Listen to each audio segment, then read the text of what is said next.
بسم اللہ الرحمن الرحیم۔ ناظرین، آج کا 5واں ویلاگ ہے اور پیج ہے 170 ہی جو پہلے سے چل رہا ہے۔ اردو زبان میں سرور عالم صلی اللہ علیہ وسلم کی سیرت پر جامع ترین کتاب سیرت النبی صلی اللہ علیہ وآلہ وسلم، علامہ شبلی نعمانی رحمۃ اللہ، علامہ سید سلیمان ندوی رحمۃ اللہ، جلد نمبر 2۔ بسم اللہ الرحمن الرحیم۔ الحمد للہ رب العالمین والصلاة والسلام علی رسولہ محمد وعلی آلہ واصحابہ اجمعین۔ Page 170، vlog number 5۔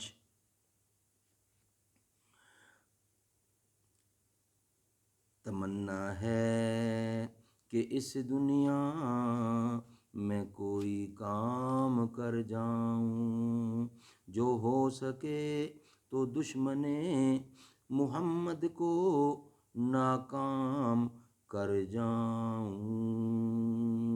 زباں پر مومنوں کے جب بھی ذکر تاجدار آئے تو اس کے بعد لازم ہے کہ ذکر چار یار آئے۔ صاحبزادی نے دوبارہ بے اصرار بلایا۔ اللہ تعالیٰ کا نبی آن اللہ نے جو لے لیا، کس کو کہہ رہے ہیں؟ آپ کا ایک نواسا جس سے آپ کو محبت تھی مبتلا نزع ہوا تو صاحبزادی نے بلا بھیجا، لیکن آپ نے اس کے جواب میں سلام کے بعد یہ پیغام بھیجا، اللہ نے جو لے لیا اسی کا تھا اور جو دیا وہ بھی اسی کا ہے۔ اس کا ہر کام وقت مقررہ پر ہوتا ہے، صبر کرو، اس سے خیر طلب کرو۔ صاحبزادی نے دوبارہ بے اصرار بلایا۔ آپ چند صحابہ کے ساتھ وہاں تشریف لے گئے۔ بچہ آپ کی گود میں رکھ دیا گیا، وہ دم توڑ رہا تھا، آپ کی آنکھوں سے آنسو جاری ہو گئے۔ ایک صحابی نے کہا، یا رسول اللہ، یہ کیا ہے؟ فرمایا، جذبہ محبت ہے جو اللہ نے اپنے بندوں کے دل میں رکھا ہے۔ خدا اپنے بندوں میں سے رحم دلوں ہی پر رحم کرتا ہے۔ ایک بار آپ سعد رضی اللہ بن عبادہ کی عیادت کو تشریف لائے اور ان کی حالت دے کر فرمایا کہ انتقال کر گئے۔ صحابہ نے کہا، نہیں یا رسول اللہ۔ آپ رو پڑے تو آپ کو روتے دیکھ کر صحابہ بھی رو پڑے۔ آپ نے فرمایا، اللہ تعالیٰ آنکھوں کے آنسو اور دل کے غم کو منع نہیں کرتا، لیکن زبان کی طرف سے اشارہ کر کے فرمایا کہ اس سے عذاب ہوتا ہے۔ حضرت ابراہیم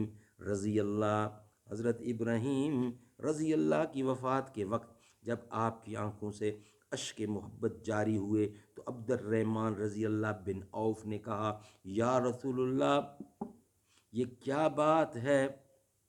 فرمایا، رحمت و شفقت ہے۔ حضرت عبد الرحمن نے دوبارہ گزارش کی۔ ارشاد ہوا، آنکھ اشک ریز ہے، دل غمگین ہے، لیکن ہم وہی کہیں گے جو ہمارے رب کی مرضی ہو۔ اے ابراہیم، ہم تیرے فراق میں بہت غمگین ہیں۔ بہرحال یہ واقعات آنے ہیں، یعنی ان کا اثر ایک خاص وقت تک انسان پر رہتا ہے، پھر مٹ جاتا ہے، لیکن مسلسل اور غیر منقطع مصائب و حوادث کو اس طرح برداشت کرنا کہ کبھی پیمانہ صبر لبریز نہ ہونے پائے سخت مشکل ہے۔ ہجرت سے پہلے 13 سال تک طائف اور مکہ کے اشقیائے دعوت حق کا جس تحقیر و استہزاء، سب و شتم، تعذیب و ایذا رسانی کے ساتھ جواب دیا، اس کے دہرانے کی حاجت نہیں۔ مدینہ منورہ میں 8-9 برس تک جن خونی مارکوں کو ہمیشہ سامنا رہا اور دشمنوں نے آپ کی جلا وطنی اور قتل و شکست کے جو منصوبے باندھے، ان کے اعادہ کی بھی ضرورت نہیں، لیکن ان تمام تیروں کی بوچھاڑ صبر کے سوا آپ نے کس سپر پر رد کی؟ اس سے بھی زیادہ مشکل ان واقعات پر صبر ہے جو خود اختیاری ہوں۔ فتوحات کی کثرت گوہر دفع بیت المال کو معمور کر دیتی تھی، لیکن دست کرم کو اسی وقت آرام ملتا ہے جب سارا خزانہ ارباب حاجت اور فقراء میں لٹ چکا ہوتا۔ چنانچہ اسی بنا پر آپ خود اور تمام اہل بیت کی زندگی اکثر فکر و فاقہ میں گزری تھی، جس میں مبارک کے لیے ایک کے سوا کپڑے کا کوئی دوسرا جوڑا نہیں ہوتا تھا۔ تاہم یہ تمام شدائد اس لیے گوارا تھے کہ صبر کی لذت الوان نعمت کی خوشگواری اور لباس ہائے فاخرہ کی مسرت سے کہیں زیادہ تھی۔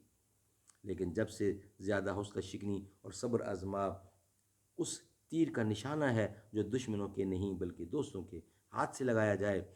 2 دفعہ ایسا ہوا کہ بعض جلد باز نوجوانوں نے آپ کے کسی فعل پر جو کسی مصلحت پر مبنی تھا اعتراض کیا۔ اسی موقع پر بھی صبر کا رشتہ آپ کے ہاتھ سے نہ چھوٹا۔ صحیح بخاری میں ہے کہ غنائم حنین کے متعلق 1-2 انصاریوں نے اعتراض کیا کہ حضور نے یہ دوسروں کو کیوں دے دیا، حق تو ہمارا تھا۔